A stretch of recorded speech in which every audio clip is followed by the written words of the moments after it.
Okay, guys. Last time, as you know, that we had started with the rate of reaction. हम लोगों ने rate of reaction start किया था. Rate of reaction में हम लोगों ने methods दिए थे to find out the rate of reaction. I told you about the three methods. पहला method किया था Sims method, दूसरा कौन सा था colorimetric method, और तीसरा हम लोगों ने किया था loss in mass method. ठीक है? So these are the three methods by which you can find out the rate or the speed of reaction. Okay. So today we are going to start with the fourth method to find out the rate of reaction, and that is the electrical conductivity method.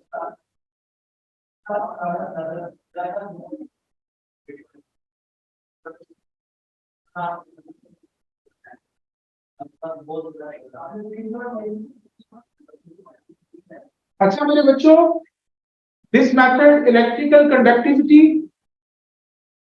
this method could be used for those reactions in which there are ions in the solution. जब solution के अंदर जो है वो ions मौजूद होते हैं तब हम ये method जो है वो यूज करते हैं. इसको लिखते हैं कि this method could only be used for those reactions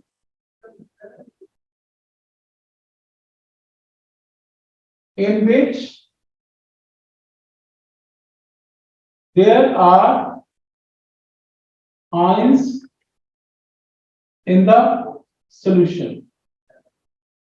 यानी एक ऐसा रिएक्शन जिसमें सॉल्यूशन के अंदर आयंस मौजूद होते हैं, उनके लिए ये मेथड हम लोग जो है वो इस्तेमाल कर सकते हैं.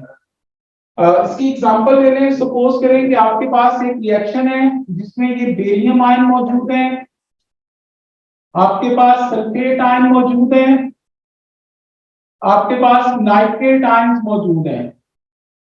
तो ये तीन तरह के आपके पास जो है वो आयंस मौजूद हैं सॉल्यूशन के अंदर. जब ये आपस में रिएक्ट करते हैं मेरे बच्चों, तो what would happen, you will get barium sulphate जो कि सॉलिड फॉर्म में एग्जिस्ट करता है, और दूसरी चीज आपके पास नाइट्रेट आयंस आ जाते हैं जो कि एक्वस फॉर्म में एग्जिस्ट करते हैं. तो अगर आप देखें तो रिएक्टेंट में आपके पास आयंस ज्यादा हैं, प्रोडक्ट में आयंस कम हो गए हैं. ठीक है जी. तो रिएक्टेंट से प्रोडक्ट में जाते हुए आयंस कम हो गए हैं, तो ऑटोमेटिकली आपकी इलेक्ट्रिकल कंडक्टिविटी भी कम हो जाएगी. तो इस रिएक्शन में करते क्या हो, आप लोग एक बीकर ले लेते हो इस तरीके से. इस बीकर के अंदर मेरे बच्चों आप लोगों ने बेरियम +2 NO3-1, ठीक है जी. अभी सिर्फ ये डाला है, ये सल्फेट आयन अभी नहीं डाला. इसके अंदर ये दो रॉड्स लगे हुए हैं, इलेक्ट्रोड्स लगे हुए हैं, इनको बैटरी के साथ ज्वाइन किया हुआ है. बैटरी के बड़ी लाइन पॉजिटिव होती है, छोटी लाइन नेगेटिव होती है. ठीक है. और यहाँ पे आपने एक एम मीटर लगा दिया. This is the M metre.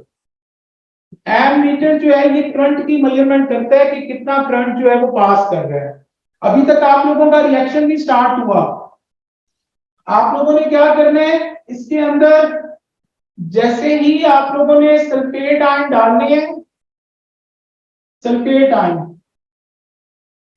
Ion जैसे ही ऐड करेंगे आप लोगों ने देख लेना है कि एम मीटर की रीडिंग कितनी है, और स्टॉप वॉच ऑन कर देनी है. एम मीटर की इनिशियल रीडिंग फाइंड आउट करने हैं. अब होगा क्या कि जैसे ही सल्फेट आयन इसमें डालोगे, ये बेरियम और सल्फेट ये दोनों आपस में रिएक्ट करके सॉलिड बनाना शुरू कर देंगे, और वो सॉलिड नीचे बैठना शुरू हो जाएगा इस तरीके से. तो ये बेरियम सल्फेट जो है वो सॉलिड बन के नीचे बैठता जाएगा, सॉल्यूशन में आयन सिर्फ एक रह जाएगा. तो इलेक्ट्रिकल कंडक्टिविटी आप लोगों की कम होना शुरू हो जाएगी, एम मीटर की रीडिंग भी कम होना शुरू हो जाएगी. सपोज कर ले कि एम मीटर जो है उसकी इनिशियल रीडिंग थी, सपोज कर लेते हैं हम, वो थी 5 एम्पियर, सपोज कर लो. ठीक है. तो उसके बाद जो है वो एम मीटर की फाइनल रीडिंग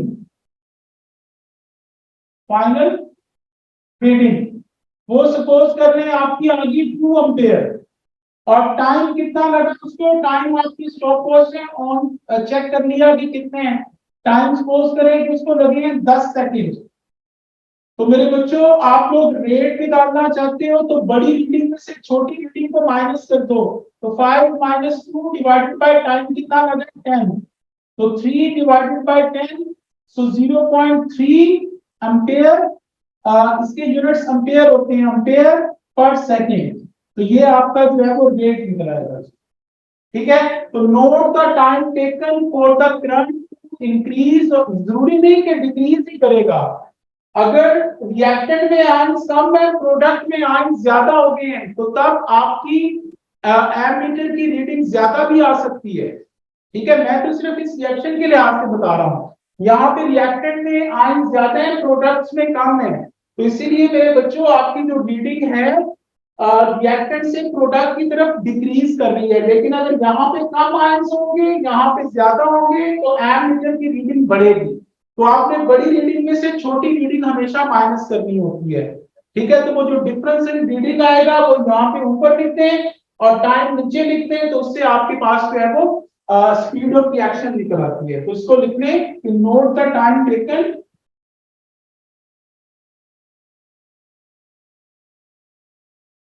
और current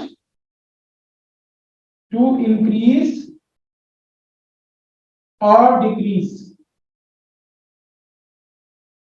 by ammeter. By that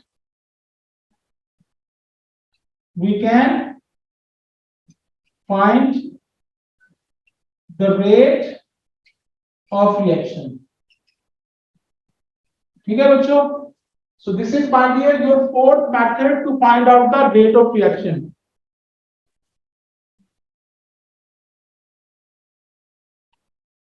भी चले आगे इसको।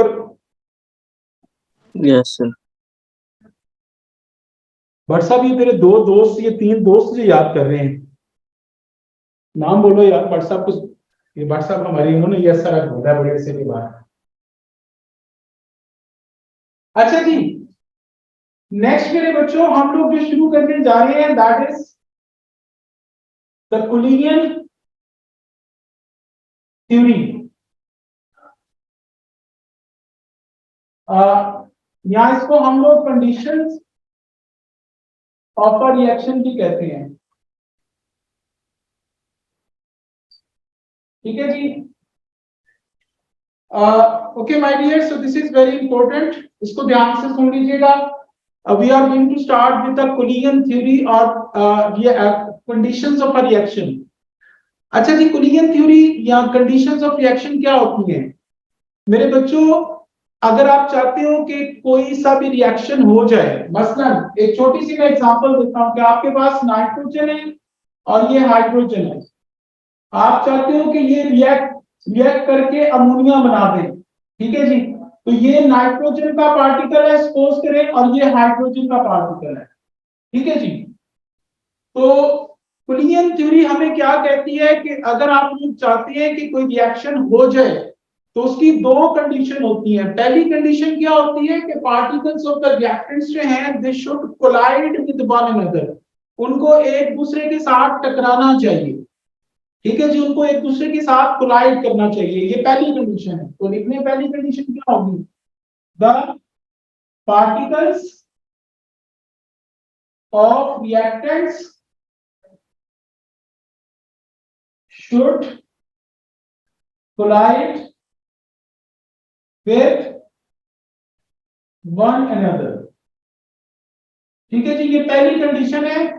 और ये पहली कंडीशन हमें क्या कहती है कि अगर आप लोग चाहते हैं कि कोई रिएक्शन हो जाए तो उस रिएक्शन में जो पार्टिकल्स हैं उनको आपस में एक दूसरे के साथ कोलाइड करना चाहिए, टकराना चाहिए। ये पहली कंडीशन है। लेकिन ये पहली कंडीशन पूरी हो जाने के बाद जरूरी नहीं है कि आपका रिएक्शन हो जाएगा। Then there is the second condition, फिर दूसरी कंडीशन है। ठीक है, यानी पार्टिकल्स अगर एक दूसरे के साथ कोलाइड कर रहे हैं तो वो अगर आहिस्ता से टकरा रहे हैं तो रिएक्शन नहीं होगा, उनको एक दूसरे के साथ इतनी जोर से टकराना चाहिए कि एक दूसरे के अंदर घुस जाना चाहिए। मैं आपको छोटी सी एग्जांपल देता हूं। ये नाइट्रोजन का मॉलिक्यूल है NN, इन्होंने ये कोवलेंट बॉन्डिंग की हुई है। ये हाइड्रोजन का मॉलिक्यूल है HH, इन्होंने भी ये कोवलेंट बॉन्डिंग की हुई है। जब ये टकराते हैं तो ये इस तरह टकराते हैं कि ये इस तरीके से ये HN ये एक दूसरे के अंदर घुस गए हैं। ये N और H आपस में बॉन्ड बनाते हैं और ये यहाँ से टूट जाए और ये भी यहाँ से टूट जाए, तो NH बॉन्ड बन जाए और ये वाला NH के साथ उतर के NH बॉन्ड बन जाए। ये मैं आपको वैसे समझा रहा हूँ, यानी इतनी जोर से टकराएं कि उनके जो इलेक्ट्रॉन्स हैं वो एक दूसरे के अंदर धंस जाएं, एक दूसरे में फंस जाएं और वो नए बॉन्ड बना दें और पुराने बॉन्ड को ब्रेक कर। ठीक है जी, तो ये सेकंड कंडीशन होती है। आपको जोर से टकरा के एक दूसरे में घुस जाना, उसके लिए एक उनको एनर्जी चाहिए होती है। उस एनर्जी को मेरे बच्चों हम कहते हैं एक्टिवेशन एनर्जी। ठीक है जी, तो अगर किसी भी पार्टिकल के पास एक्टिवेशन एनर्जी या उससे ज्यादा एनर्जी होगी तो तब आपका रिएक्शन जो है वो हो सकेगा, अदरवाइज नहीं होता। तो दूसरी क्या शर्त होती है, the colliding particles should possess energy equal to or greater than activation energy। अगर ये दो कंडीशन पूरी होंगी तो तब जाके आपका रिएक्शन हो सकेगा। अगर इनमें से कोई एक कंडीशन भी पूरी नहीं होती तो आपका रिएक्शन मेरे बच्चों नहीं होगा। यानी अगर कुलियन नहीं होती फिर भी रिएक्शन नहीं होगा, और अगर कुलियन होती है और वो कुलियन जो है वो बड़ी कमजोर सी होती है, एक्टिवेशन एनर्जी उन मॉलिक्यूल्स के पास नहीं है, तो तब भी आपका रिएक्शन नहीं होगा। एक्टिवेशन एनर्जी का मतलब उनकी स्पीड बहुत तेज होनी चाहिए। वो जो स्पीड उनके पास एक खास तरह की होनी चाहिए, उस स्पीड को हम लोग एक्टिवेशन एनर्जी का नाम देते हैं। मसलन एक रिएक्शन है, उसकी एक्टिवेशन एनर्जी में आप लोगों से कहता हूं 70 जाउल है। तो जिन पार्टिकल्स के पास 70 जाउल एनर्जी है, अगर वो टकराते हैं तो रिएक्शन हो जाएगा। लेकिन जिसके पास 70 जाउल से कम है, 60 जाउल है, 50 जाउल है, तो वो अगर टकराते भी हैं तो रिएक्शन मेरे बच्चों आपका नहीं होगा। वो कोलाइड तो कर रहे हैं but there shouldn't be any reaction। Okay, so these are the two conditions of a reaction, that the particles of the reactants they should collide with one another, और दूसरी कंडीशन क्या होती है, the colliding particles should possess energy equal to or greater than activation energy। ठीक है जी sir, अगर collide करके वो जुड़ भी जाते हैं तो जो दूसरे पार्टिकल्स छुड़ेंगे तो फिर वो नए बॉन्ड बना देंगे, पुराने तोड़ देंगे। जुड़ने का मतलब ही यही है कि वो जोर से एक दूसरे में घुसे ताकि उनके इलेक्ट्रॉन एक दूसरे में फंस जाएं, वो नए बॉन्ड बना दें और पुराने तोड़ दें। ठीक है जी, okay guys, can I wrap this one? Online students, Yes, sir. Yes, sir.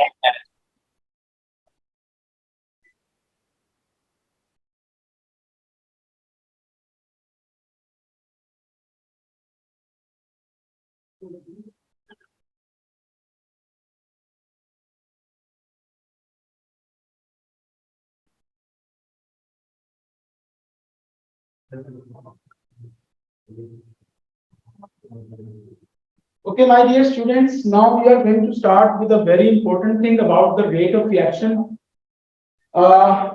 हम लोग करने जा रहे हैं जी factors affecting the rate of reactions। ये कौन कौन से ऐसे फैक्टर्स हैं मेरे बच्चों जो कि रेट को इफेक्ट करते हैं, रेट को इफेक्ट करने वाले फैक्टर्स कौन कौन से हैं? ठीक है जी, तो टोटल जो फैक्टर्स हैं जो कि रेट को इफेक्ट कर सकते हैं वो 5 फैक्टर्स हैं। ठीक है, सबसे पहले का नाम होता है मेरे बच्चों कंसंट्रेशन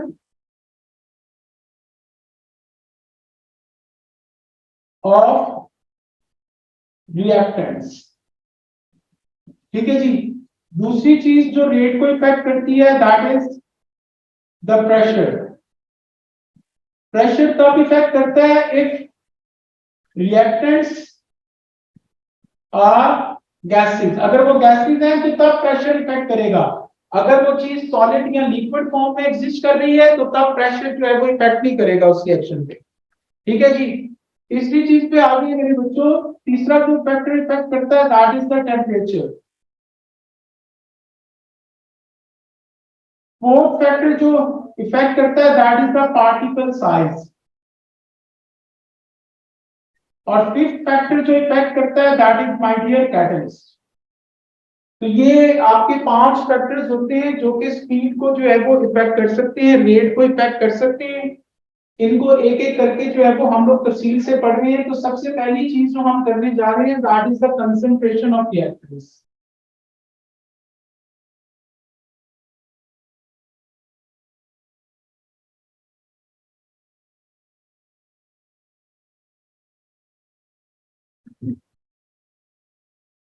अच्छा जी, मैं यहाँ पे एक रिएक्शन लिख रहा हूं, magnesium plus 2HCl is going to form MgCl2 plus H2। ठीक है जी। अब इसके लिए मैं 2 एक्सपेरिमेंट कर रहा हूं। ठीक है, this is experiment 1 and this is experiment 2। ठीक है जी। अब एक्सपेरिमेंट 1 में मैं मैग्नीशियम ले रहा हूं, मैग्नीशियम। और ये मैग्नीशियम जो है ये आपकी लिमिटिंग है। लिमिटिंग का मतलब कि कम अमाउंट में है। ये मैं ले रहा हूं जी 2 ग्राम। यहां पे भी मैग्नीशियम ले रहा हूं, कितनी, 2 ग्राम। ठीक है। दूसरी चीज HCl है। HCl मैं पहले ही आपको बता रहा हूं कि ये एक्सेस में है, ज्यादा अमाउंट में है। HCl that is an excess, ज्यादा अमाउंट में है। याद रखो कि जो चीज ज्यादा अमाउंट में होती है उसकी वजह से कभी भी जो गैस बनती है वो कम ज्यादा नहीं बनती, ये ज़हन में रखो हमेशा। ठीक है। अब HCl की जो कंसंट्रेशन इसमें है दैट इज 1 मोल पर dm क्यूब और volume that is 100 cm cube. whereas in the second experiment the concentration my dear that is 2 mole per dm cube and volume that is 100 cm cube। ठीक है जी।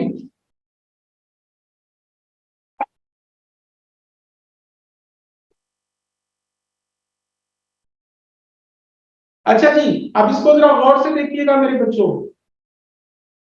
If you look up here you got the same amount of magnesium जो कि limiting amount में है। Limiting का मतलब कम amount में। Limiting एक ऐसी चीज को कहते हैं जो किसी रिएक्शन में चीज फिनिश हो जाती है, और जो फिनिश हो जाती है वही डिसाइड करती है कि आगे कितनी गैस बनेगी। तो दोनों जो रिएक्शन होंगे उनमें गैस जो है वो सेम बनेगी। अब इसमें देखिए कंसंट्रेशन एक है, इसमें कंसंट्रेशन ज्यादा है। कंसंट्रेशन का मतलब होता है पार्टिकल्स पर यूनिट एरिया। यानी अगर सपोज करें कि ये मेरी क्लासरूम जो है इसमें 5 लोग हैं और दूसरी तरफ आप लोग सपोज कर रहे हैं कि इसी क्लासरूम में 500 लोग हैं, तो भाई 5 लोगों में कुलियन के चांसेस कम है। अगर 500 लोग होंगे तो कुलियन के चांसेस ज्यादा होंगे। तो 500 लोगों का मतलब कि कंसंट्रेशन ज्यादा है, अमाउंट ज्यादा है। और 5 लोग का मतलब कि कंसंट्रेशन कम है। ठीक है जी। तो जब कंसंट्रेशन ज्यादा होती है तो पार्टिकल्स पर यूनिट एरिया ज्यादा होते हैं। ज्यादा होते हैं तो ज्यादा कोलिजन के चांसेस होते हैं और स्पीड ज्यादा होती है। तो आपका जो एक्सपेरिमेंट ये देखिए जी, यहाँ पे आपकी गैस बन रही है वॉल्यूम ऑफ हाइड्रोजन गैस और यहाँ पे आपका टाइम है जी सेकंड्स में। ठीक है जी। तो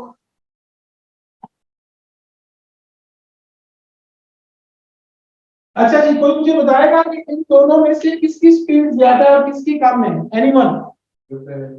ऊपर वाले की ज्यादा है। जो चीज वाई एक्सिस के जितना पास होती है उसकी स्पीड ज्यादा होती है, तो इसकी स्पीड ज्यादा है। कंसंट्रेशन किसमें ज्यादा है?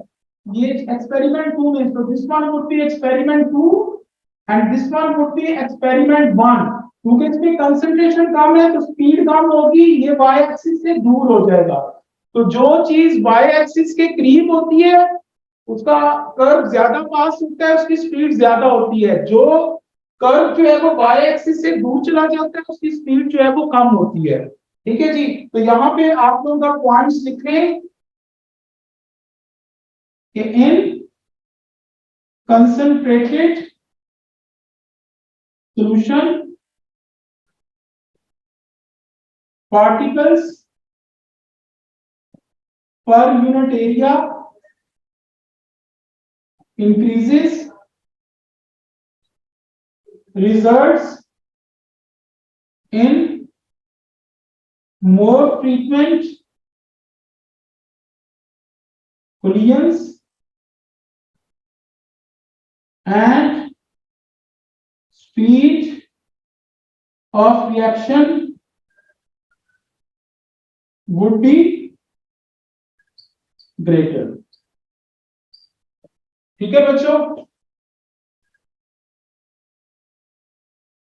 अच्छा जी, दूसरा लिख लें कि इन dilute solution particles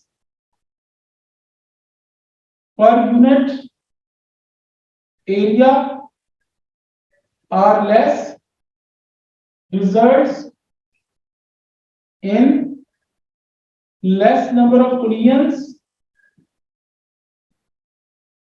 and speed of reaction would be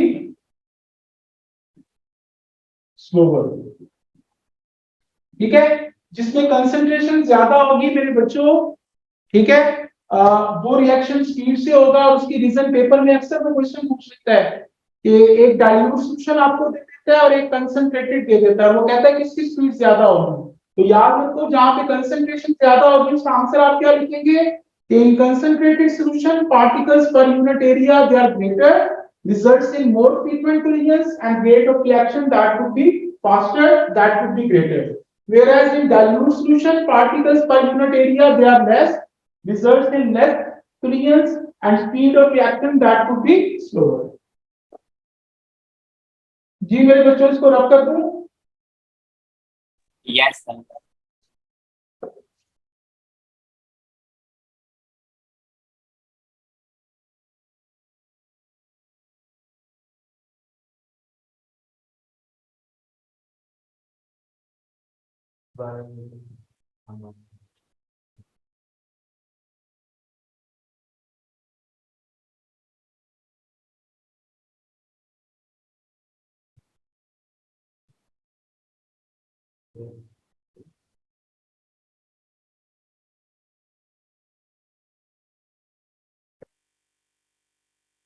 Okay, my dear students, now we are going to start with the second factor that is going to affect the rate of reaction, and that is pressure।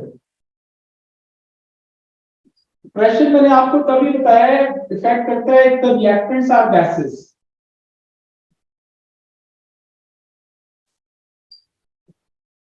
अगर reactants आपके gases हैं तो तब pressure जो है वो speed पे, rate पे जो है वो इफेक्ट करता है। ठीक है जी। अगर वो आपसे पूछे कि what happens to the rate of reaction और speed of reaction when the pressure is increased, तो याद रखो मेरे बच्चों, प्रेशर के इंक्रीज करने से क्या होता है, पार्टिकल्स एक दूसरे के क्लोज आ जाते हैं, which results in more frequent collisions and rate of reaction that would increase. ठीक है जी, तो इसको लिख लें कि बाय increasing the pressure,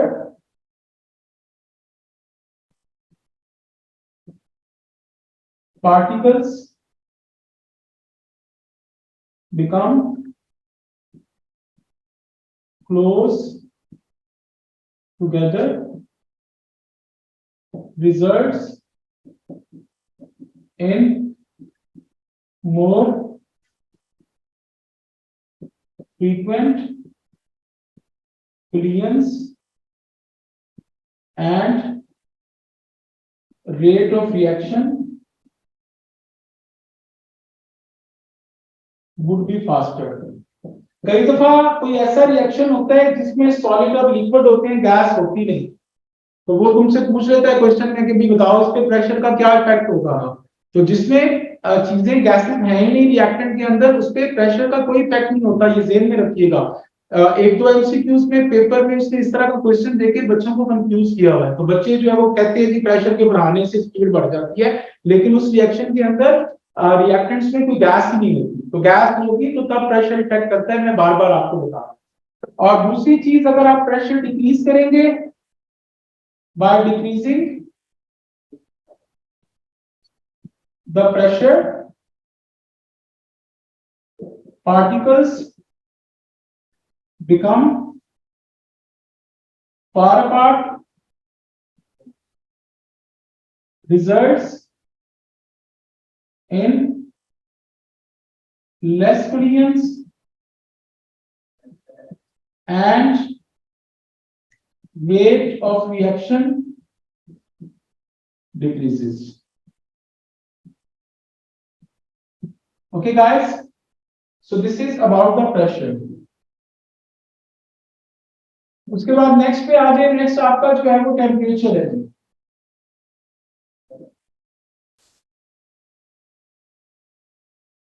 मेरे बच्चों, टेम्परेचर, जब वो आपसे पेपर में पूछे कि what happens to the rate of reaction when the temperature is increased और डिक्रीज्ड, तो टेम्परेचर के बढ़ाने से क्या होता है कि पार्टिकल्स जो हैं उनकी काइनेटिक एनर्जी बढ़ जाती है, उनकी स्पीड बढ़ जाती है। जब स्पीड बढ़ जाती है तो आपको पता है कि गाड़ियों का एक्सीडेंट अक्सर कब होता है, जब उनकी स्पीड ज्यादा हो जाती है, तो कुलियन के चांसेस ज्यादा होते हैं। तो स्पीड जब बढ़ जाती है तो कुलियन के चांसेस भी बढ़ जाते हैं और रेट ऑफ रिएक्शन भी आपका इंक्रीज हो जाएगा। और अगर आप टेम्परेचर कम कर देंगे तो कुलियन के चांसेस भी कम हो जाएंगे और रेट ऑफ रिएक्शन भी आपका डिक्रीज कर जाएगा जी। ठीक है, तो उसको लिख लें बाय इंक्रीजिंग। ये जो मैं वर्डिंग लिख रहा हूं, ये वर्डिंग आप लोगों ने यही वर्डिंग यूज करनी है, प्रेशर में यूज करना है particles become close together, concentration वाले में यूज करना है कि particles become particles per unit area increases, और ये टेम्परेचर में लिखने हैं by increasing the temperature particles gain kinetic energy, results in more frequent collisions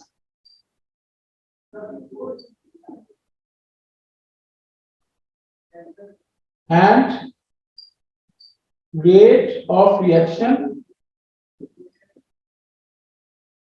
increases। और अगर टेम्परेचर डिक्रीज करेंगे तब क्या लिखना है, by decreasing temperature particles lose kinetic energy, results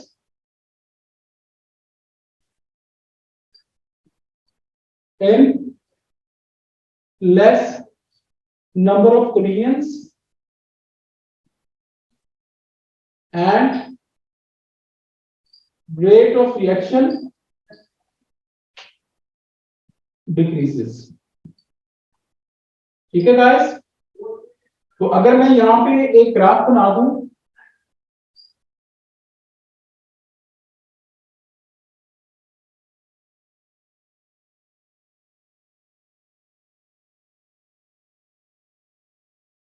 अगर मैं आपसे पूछूं कि ये दो एक्सपेरिमेंट है, एक्सपेरिमेंट 1 और एक्सपेरिमेंट 2, ठीक है, ये गैस आपकी प्रोड्यूस हो रही है और इधर टाइम है, तो मेरा क्वेश्चन ये है कि किसकी स्पीड ज्यादा होगी जी? एक्सपेरिमेंट 1 की स्पीड ज्यादा होगी और इसका टेम्परेचर हाई होगा और इसका टेम्परेचर लो होगा। ठीक है, तो इस तरीके से मेरे बच्चों, जो चीज वाई एक्सिस के ज्यादा क्लोज होती है, so you should keep this thing in your mind कि उसकी स्पीड हमेशा जो है वो ज्यादा होती है, और जो वाई एक्सिस से दूर होता है उसकी स्पीड जो है वो उतनी कम होती है। ठीक है, तो ये आप लोगों का जो है वो टेम्परेचर हो गया। बाकी दो बचे हैं, कल इंशाल्लाह ये चैप्टर खत्म करके और इसके पास पेपर्स के क्वेश्चंस जो है वो हम लोग कल जो है वो सॉल्व करेंगे। कल ये चैप्टर आप लोगों का फिनिश हो जाएगा और इस वीकेंड पे जो है वो आप लोगों का इसका जो है वो टेस्ट है। ठीक है जी। तो इसी के साथ में नेक्स्ट चैप्टर आप लोगों को जो करवाऊंगा वो इक्विलिब्रिया है। इक्विलिब्रिया और इसका जो है ना वो आपस में बड़ा जनाब साथ है, क्योंकि पेपर में जो क्वेश्चन रेट के आते हैं और एक इक्विलिब्रियम के आते हैं, तो वो उसमें यही फैक्टर्स इफेक्ट करते हैं, टेम्परेचर, प्रेशर और कंसंट्रेशन। तो बच्चे कंफ्यूज होकर आंसर्स जो है वो गलत लिख देते हैं। तो we will do the next chapter equilibria with that. Okay, so that's it for today guys.